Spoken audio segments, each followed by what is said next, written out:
আসসালামু আলাইকুম। আশা করি আপনারা সবাই ভালোই আছেন। একটি বিষয় নিয়ে কথা বলতে চাই, সংক্ষেপেই বলবো। রমজান মাস চলছে, আমরা যে যার তৌফিক অনুযায়ী ইফতারি করি এবং তৌফিক অনুযায়ী অন্য ৫ জন ১০ জনকে আমরা ইফতারি খাওয়াই এবং যারা সত্যি নিডি তাদেরকেই আমরা ইফতারি খাওয়াই। এটা কিন্তু হাজার বছরের এই কালচার, আমাদের ইসলামিক কালচার, এই বাংলাদেশি।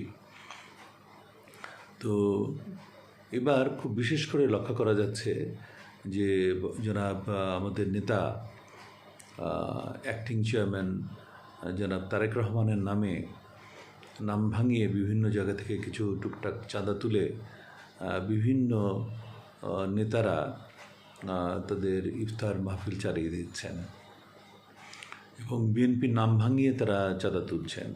এটা অত্যন্ত গর্হিত একটি কাজ এবং এটি যেমন আমাদের নেতাকে ছোট করা হয়, তেমনি বিএনপির সারা বাংলাদেশে এই বিএনপির বিশাল রাজনৈতিক দল, আমার দল, এই দলকে ছোট করা হয়। তাই আমি অনুরোধ করছি যে বা যারাই আপনাদের ইফতার পার্টি বা ইফতার মাহফিলের সময় জনাব তারেক রহমানের সৌজন্যে বা তারেক রহমানের উদ্যোগে বা তারেক রহমানকে জড়িয়ে এবং বিএনপিকে জড়িয়ে আপনারা যদি যেন ইফতার মাহফিলগুলো না করেন, এই ইফতার পার্টিগুলো না করেন, এগুলো ঠিক আমাদের কালচারের সাথে যায় না।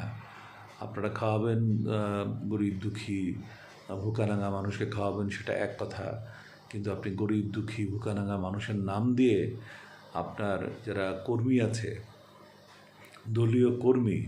দলীয় কর্মীদেরকে নিয়ে ইফতার মাহফিলে মেতে উঠবেন, ইফতার পার্টি দেবেন, আনন্দ করবেন, প্রচার করবেন, সেই জন্য আপনারা ইফতার পার্টি করছেন।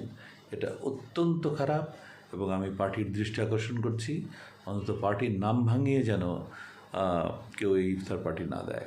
কেউ যদি দিতে চায়, যেমন ধরুন আমি এখন কোথাও ইফতার পার্টি দিতে চাই বা ইফতার মাহফিল করতে চাই, সেখানে কারা আসবে সেটা নির্ধারণ করা থাকবে। সেখানে কিছু গরিব দুঃখী মানুষ থাকবে, কিছু পার্টির কর্মী থাকবে এবং সেটা আমার সৌজন্যেই হবে। আমার যতটুকু সামর্থ্য আছে ততটুকু সামর্থ্যের মধ্য দিয়েই আমি করব। কিন্তু কারণ নাম ভাঙিয়ে কখনো সেটা যেন কেউ না করে, সেদিকে যেন অবশ্যই বিএনপি কর্তৃপক্ষ নজর রাখেন, সেই জন্য আমি বিনীত আহ্বান জানাচ্ছি। আজ এতটুকুই।